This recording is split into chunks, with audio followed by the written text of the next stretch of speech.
ये चकली कैसे दी भाई? 2 के 20 पैसे। 2 का 20 पैसा? बचपने में तो 10 पैसे में 1 मिलता था, अभी 20 पैसे में 2 मिलने लगे। क्या जमाना आ गया है यार। अच्छा एक काम करो, 2 चकली दो तुम। ये लीजिए। ये केला क्या भाव दिया? 20 पैसे का 1। यार तुम बहुत सस्ता माल बेचते हो, घर में कुछ बचता होता है कि नहीं? एक काम करो, ये 2 चकली लो और 1 केला दो। ये लीजिए। मीठा घर के बाहर का है क्या? जी नहीं, वसई से मंगवाया। अच्छा। केला मुंह में जाते ही एड्रेस बता रहा है कि वसई से आया है। वसई के केले बहुत अच्छे होते हैं, तुम भी रोज खाया करो, पेट साफ रहा करेगा। चलता हूँ। अरे भाई साहब पैसे। कैसे पैसे? केला नहीं खाया क्या? तो चकली नहीं लिया क्या? तो चकली के पैसे। अरे तो चकली तो मैंने वापस कर डाली।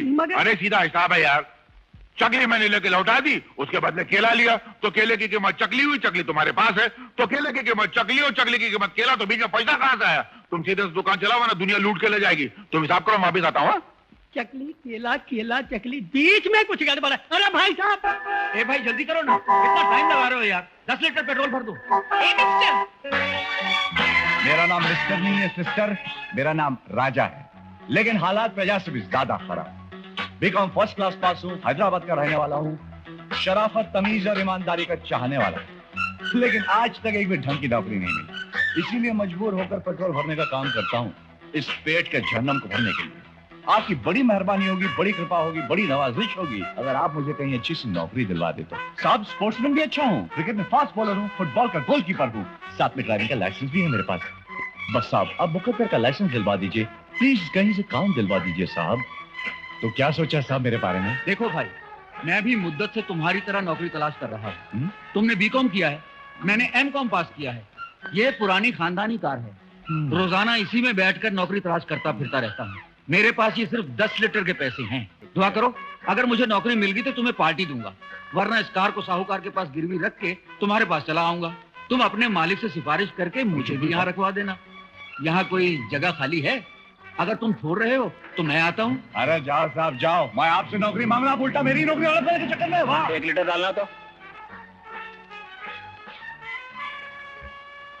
बोलो पैसे कैसे आ जाते हैं? मैं काफी देर से लाइन में खड़ा हूँ और देख रहा हूँ तुम हर गाड़ी वाले से नौकरी मांगने या दिलवाने की बात कर रहे हो, फिर मुझसे क्यों नहीं करते? तुमसे क्या मांगू भाया? जिस पेड़ पर पत्ते ही ना हो उसके नीचे धूप से बचने कौन बैठेगा? क्या मतलब? मतलब ये कि जो आदमी 1 लीटर पेट्रोल खरीद रहा है वो मुझे काम के हाथ देगा। यही मार खा गए बच्चों तुम। ये दुनिया बड़ी टेढ़ी है, जो दिखती है वो है नहीं और जो नहीं है वो दिखती है। दिखावे के बक्के वाले को तुम अमीर समझ बैठे और मुझ जैसे सीधे साधे को गरीब। जानते हो मैं कौन हूँ?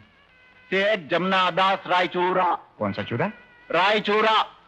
2 बीवियां हैं मेरी, 3 बंगले हैं, 4 मिलों का मालिक हूँ, 5 कारें रखी हैं मैंने, लेकिन मैं कार सिर्फ काम के लिए इस्तेमाल करता हूँ, दिखावे के लिए नहीं। कार लेकर ऑफिस जाने में देर हो जाती है, ट्रैफिक में फंस जाती है, इसलिए मोपेड लेकर जाता हूँ। पैसे लाओ। मालूम है, कभी बस में, कभी ट्रेन में, कभी पैदल भी चला जाता हूँ मैं। असली कारोबारी और धंधे वाले आदमी इसी तरह जिंदगी गुजारते हैं। Good bye. अरे सेठ चूरा जी, सेठ चूरा जी। ये है राजा, इसके बारे में कुछ कहने की जरूरत नहीं, आप खुद ही समझ जाइए। मेरा नाम भी सेठ फकीर चंद है। आज मैं इन सालों को मकान से निकलवा कर ही रहूंगा। क्या है कि मकान में रहने वाले मेरे किराएदार अच्छे लोग हैं, लेकिन ये ना ही तो किराया बढ़ाते और ना ही मकान से निकलते हैं। इसलिए मैं तुझे गुंडा बना कर ले जा रहा हूँ ताकि तू उन्हें धमकी देना, समझे ना? मैं कहूंगा मकान खाली करो और फिर कहूंगा पहलवान काट डाल। तू क्या करेगा? मैं एक एक को अपने दांतों से काट डालूंगा। अबे साले, तुझे गुंडा बना कर लाया हूँ कि कुत्ता बना कर लाया हूँ? ये क्या किया तूने?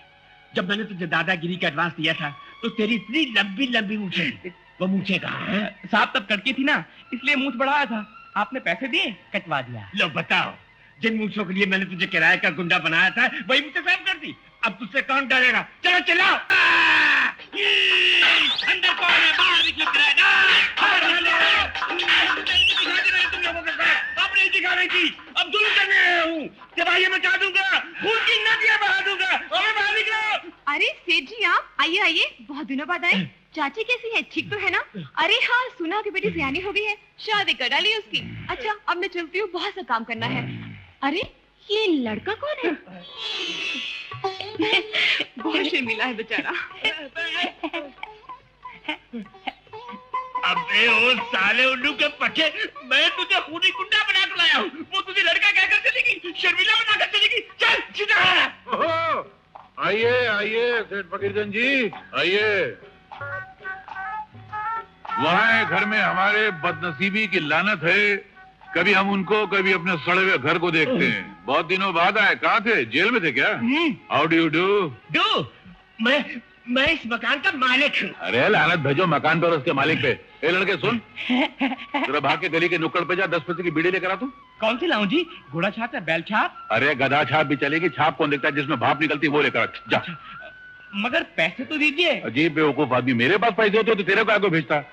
कैसी भी चक्कर चला के एडजस्ट करके ले आ जा। एडजस्ट करके अभी लाता हूँ। अबे ओ हरामखोर की औलाद, शर्म नहीं आती? बीड़ी लाने जा रहा है? ये क्या तुम्हारे लिए बीड़ी लाने के लिए यहाँ आया है? तो फिर काहे के लिए आया? मकान खाली करना है। मगर तुम तो अपने मकान में रहते हो, खाली क्यों कर रहे हो? मुझे नहीं, तुम्हें खाली करना है। हमें? हाँ। अरे माना कि तुम जलील हो, लिच्चड़ हो, निकम्मे हो, खराब हो, मगर तुम्हारा मकान तो अच्छा है, तुम्हारा बदला मकान से क्यों ले? नहीं हम लोग ये रहेंगे, तुम जाओ। मैंने इस मकान को बेचने का फैसला कर दिया है।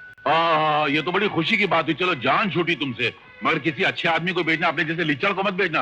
और जिससे बेचोगे उसे कहना क्या कि हमसे मिल ले, फिर हम किराया उसको देंगे। हाँ चलो जाओ। अरे फकीरचंद जी, बड़े दिनों बाद आए, सब ठीक तो है ना?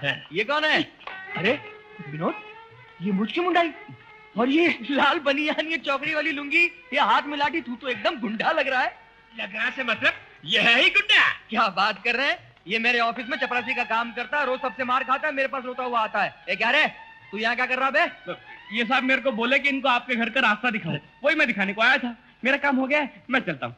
अबे ओ! और बताइए फकीरचंद जी, क्या खबर है? अब क्या बताएं, सब किए किराए पर पानी फिर गया। देखिए, जो भी कहना हो साफ साफ कहिए, आपस में बैठ के प्रॉब्लम हल कर लेते हैं ना। तो ठीक है, मैं एक ही लफ्ज में कह देना चाहता हूँ कि अब तुम लोगों को ये मकान खाली करना होगा। और मैं भी एक ही लफ्ज में आपको कह रहा हूँ कि मैं ये मकान खाली नहीं करूंगा।